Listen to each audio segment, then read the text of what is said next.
नमस्कार दोस्तों, HRDI में आप सभी का स्वागत है। आप सभी लोग कैसे हैं? आई होप आप सभी लोग अच्छे होंगे और फिलहाल जो है आप लोग पढ़ाई को बहुत बढ़िया तरीके से कर रहे होंगे। देखिए, आज मैं आप लोगों के बीच एक बहुत महत्वपूर्ण बात लेके आया हूं और जो आपके सीधे तौर पे आपके पीसीएस की परीक्षा और यूपीएससी की परीक्षा से रिलेटेड है। देखिए, इस समय 2-3 प्रकार के स्टूडेंट होंगे जो अपनी तैयारी कर रहे होंगे। एक वे लोग जिनका फोकस आरओ पर होगा, एक वे लोग जिनका फोकस यूपी पीसीएस पर होगा और एक वो लोग जिनका फोकस यूपीएससी पर होगा।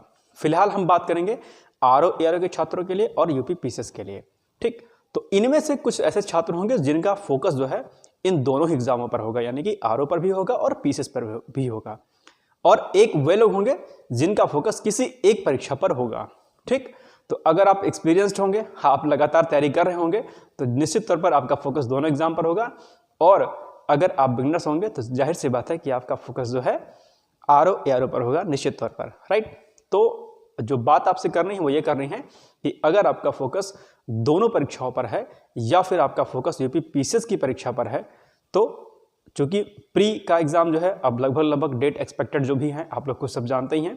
मार्च और फरवरी डेट आपकी दी हुई है, आरओ की फरवरी में और पीसीएस की मार्च में एक्सपेक्टेड जो डेट है। राइट, कैलेंडर नहीं आउट हुआ है, ऑफिशियल नहीं है, लेकिन एक्सपेक्टेड है ऐसा। राइट, तो आरओ के लिए जो समय बचा है महज 2-2.25 महीने का बचा है, और वहीं दूसरी ओर जो पीसीएस की आपकी जो परीक्षा है, प्रारंभिक परीक्षा, उसके लिए भी महज 3 महीने का समय बचा है। तो ऐसी स्थिति में सिर्फ और सिर्फ अब आप लोग को प्रारंभिक परीक्षा पर ही फोकस करना है। मुख्य परीक्षा की किसी भी चीज़ों पर आपको ध्यान नहीं देना है। यदि आप मुख्य परीक्षा की तैयारी भी करने लगेंगे इस समय, तो अपने पैर पर कुल्हाड़ी मारने जैसा काम होगा इस समय। राइट, तो अभी आपको मुख्य परीक्षा के लिए कुछ भी नहीं देखना है, क्योंकि इस समय यूपी पीसीएस की प्रारंभिक जो परीक्षा है और आरओ एआरओ की है या यूपीएससी की जो प्रारंभिक परीक्षा है, इन तीनों एग्जामों में प्रीलिम्स सबसे बड़ा घातक और सबसे बड़ा आपके लिए वैरियर है। राइट, इसलिए जब तक आप प्री क्वालिफाई नहीं करेंगे तो आप अपने बेहतर प्रदर्शन को मुख्य परीक्षा के आप वहाँ पर उसको शो ऑफ नहीं कर पाएंगे, शो नहीं कर पाएंगे। राइट, तो अभी आप लोग फोकस करिए किस पर? प्री परीक्षा पर। राइट, अब एक बात हो गई। दूसरी महत्वपूर्ण बात जो आपसे शेयर करनी थी मुझे वो ये कि आपकी मुख्य परीक्षा कब निकलेगी, ये सबसे अहम बात है। मुख्य परीक्षा जब निकलेगी जब आपने पूरी शिद्दत के साथ आंसर राइटिंग प्रैक्टिस की होगी, और 1 महीने नहीं, 2 महीने नहीं, लगातार 1 साल तक आपने प्रैक्टिस की होगी आंसर को लिखने की। 2 प्रश्न ही चाहे आपने लिखे हों, चाहे 3 प्रश्न लिखे हों, और अंतिम समय में आपने प्रैक्टिस की हो बहुत बढ़िया तरीके से 20-20 क्वेश्चंस की।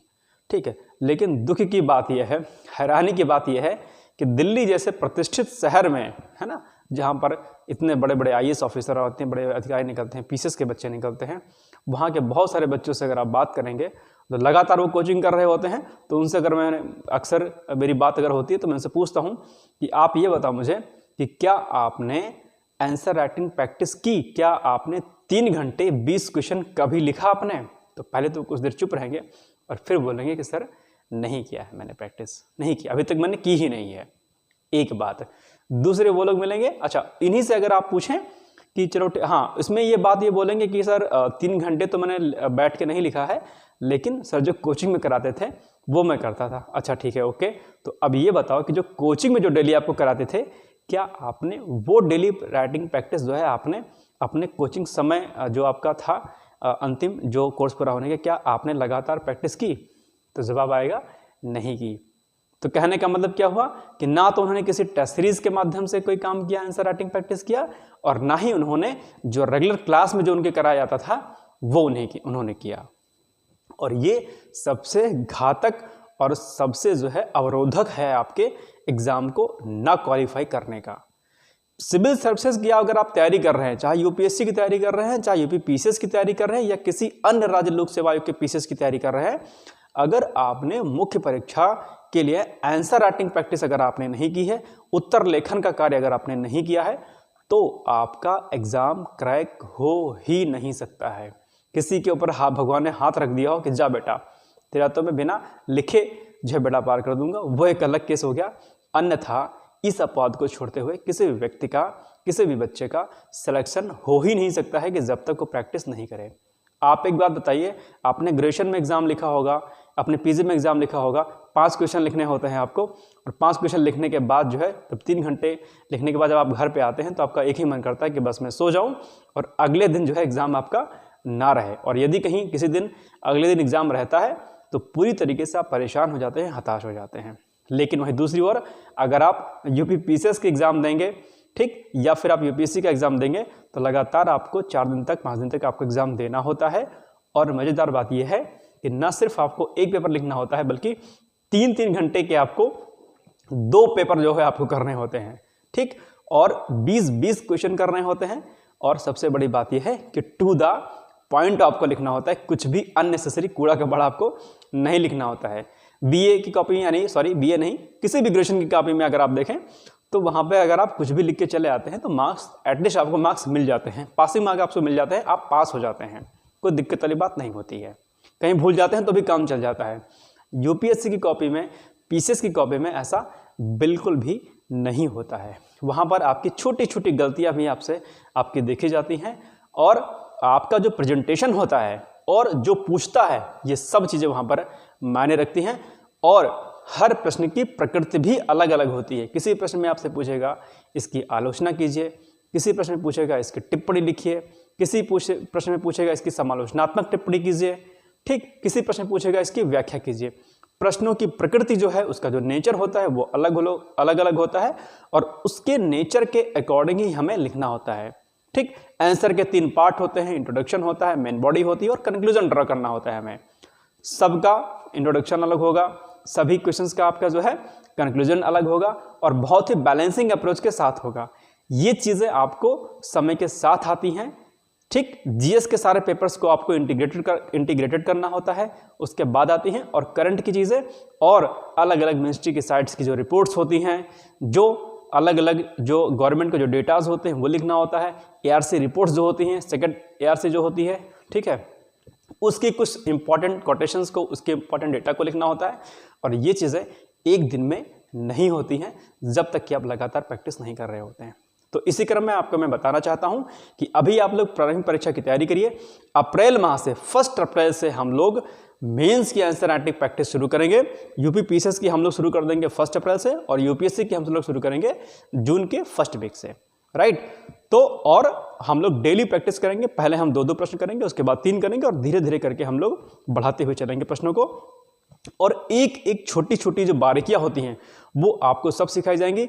आंसर राइटिंग प्रैक्टिस जो आप लोग करेंगे वो आपकी प्रॉपर कॉपी को चेक किया जाएगा और इसके साथ साथ में जो है आपकी छोटी छोटी गलतियों को बताया जाएगा। कॉपी चेक करने वाले जो लोग होंगे वो सेलेक्टेड होंगे।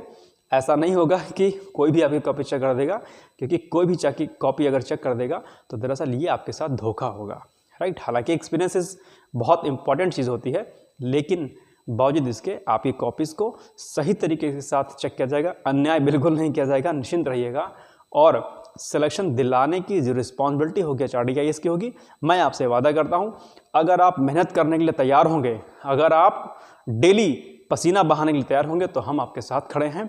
कुछ भी दिक्कत होती है, किसी भी प्रकार की दिक्कत होती है, सब कुछ आपको बताया जाएगा, व्यक्तिगत तौर पर बताया जाएगा और लगातार हम लोग प्रैक्टिस करेंगे। और एक बात ध्यान रखिएगा कि अगर आप मेंस की आंसर राइटिंग प्रैक्टिस नहीं करते हैं और आपका लक्ष्य यूपीएससी या यूपी पीसीएस है तो आपका एग्जाम नहीं निकलने वाला है। इस बात को आप लोग लिख लीजिएगा। तो अभी आप लोग प्रारंभिक परीक्षा की तैयारी करिए, प्रीलिम्स के एग्जाम की तैयारी करिए। हम लोग जो है अप्रैल महीने से जो है अप्रैल 2024 से मुख्य परीक्षा पर पूरी तरीके से डेडिकेटेड होंगे और उसमें कई सारे इनिशिएटिव हम लेंगे उसमें, जिसमें आपको जिसने अभी तक उस फील्ड में कोई काम अभी तक नहीं किया होगा, हम वो लोग कुछ नए इनिशिएटिव लेंगे और अभी वो थोड़ा गोपनीय है। जब हम 1 अप्रैल को जब स्टार्ट करेंगे बैच को, तब हम आप लोगों से शेयर करेंगे कि हम किस किस विधियों के माध्यम से आपको आंसर राइटिंग प्रैक्टिस कराएंगे और कितना बेहतर कंटेंट आपको दिया जाएगा, उसका मॉडल आंसर दिया जाएगा आपको। और पूरी कॉपी चेक करने के बाद एक एक बिंदुवार, एक एक पॉइंट्स के साथ आपको बताया जाएगा कि कहाँ कहाँ आप गलती कर रहे हैं और कौन कौन सी चीज़ें ऐसी हैं जो आपको अपने आंसर में लिखनी होती हैं, राइट। तो ये कुछ अपडेट हो गई, ठीक है। आई थिंक आप लोग बोर हो गए होंगे, ज़्यादा सुनने की क्षमता जो है आप लोग के अंदर नहीं है, लंबा वीडियो आप लोग नहीं सुन पाते हैं, इसलिए वीडियो को अभी यहाँ पर एंड करते हैं। आप लोगों से मैं वादा करता हूँ कि अगर आप तैयारी करने वाले होंगे और कुछ नए इनिशिएटिव और अच्छे लेने वाले हैं हम, जो लोग पढ़ने वाले बच्चे होंगे उनके लिए तहे दिल से HRD IAS जो है आपका स्वागत करता है, मैं स्वागत करता हूं। आप अगर मेरे साथ मेहनत करने के लिए तैयार हैं, सिलेक्शन, ठीक है, गारंटी तो कोई नहीं ले सकता है, कोई अगर लेता है तो बेवकूफ़ बनाता है, मैं गारंटी तो नहीं लेता हूं, लेकिन मैं आपसे वादा जरूर करता हूं कि अगर आप पढ़ने वाले होंगे तो सिलेक्शन निश्चित तौर पर होगा। इस बात का मैं विश्वास आपको दिलाता हूं, गारंटी तो नहीं, विश्वास दिला सकता हूं, और विश्वास से बड़ी कोई चीज़ होती नहीं है। तो ये मेरा आप लोगों से विश्वास है। आप लोग पढ़ते रहिए, मस्त रहिए, व्यस्त रहिए, खूब हंसिए, स्वास्थ्य का विशेष ध्यान दीजिए। कोई दिक्कत होती है कमेंट बॉक्स में जाकर के अपने कमेंट को करिए, निश्चिंत होकर करिए। एक रिक्वेस्ट और है, अननेसेसरी कमेंट प्लीज़ मत करिएगा, ठीक है। आप लोग पढ़े लिखे लोग हैं, इसलिए ध्यान दीजिएगा इन सब चीज़ों का। ओके, फिर मिलते हैं कल नए सेशन के साथ। तब तक के लिए जय हिंद, जय Bharat. Thank you so much.